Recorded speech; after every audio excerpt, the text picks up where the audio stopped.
Last night, while I was scrolling instead of sleeping, I stopped on an image that felt completely out of time.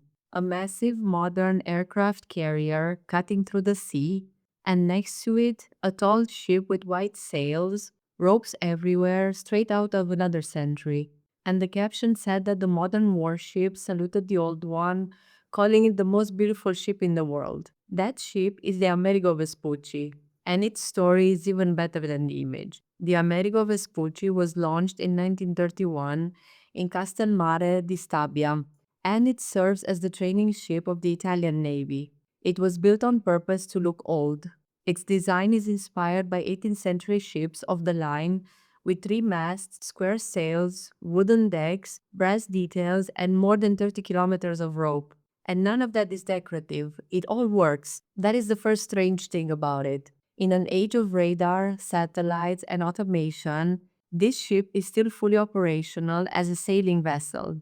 It doesn't just float around for ceremonies. It sails, crosses oceans, docks in ports all over the world, and trains young naval officers the old fashioned way. Every year, cadets of the Italian Naval Academy spend months on board, learning navigation without GPS, reading the wind, climbing the rigging, tying knots, understanding the sea with their bodies, not just instruments. The idea is simple and very intentional. If you can handle a ship like this, you can handle anything modern technology throws at you later. The ship does have engines, of course, but sailing is central to its mission.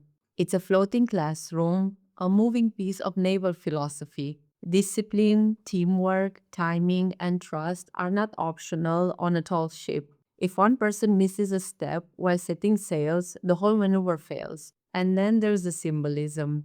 On the hull, painted in gold letter, is the ship's motto: Non chi comincia, ma quel che persevera.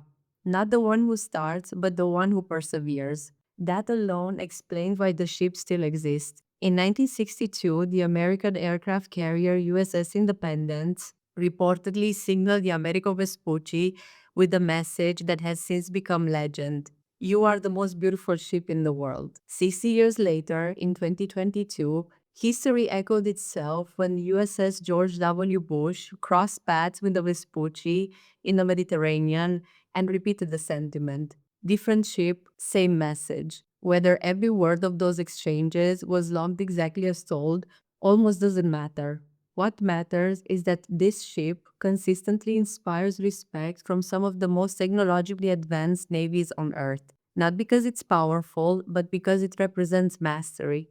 Another detail that surprises people: the ship is kept in near perfect condition. Brass is polished daily, wood is maintained constantly, sails are repaired by hand. This level of care is nostalgia. Salt water destroys everything.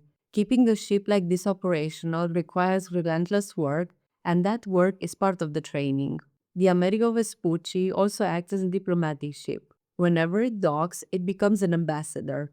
People line up to visit it, sailors open the decks. It quietly tells a story about tradition, continuity, and the idea that progress doesn't always mean replacement. Sometimes it means preservation.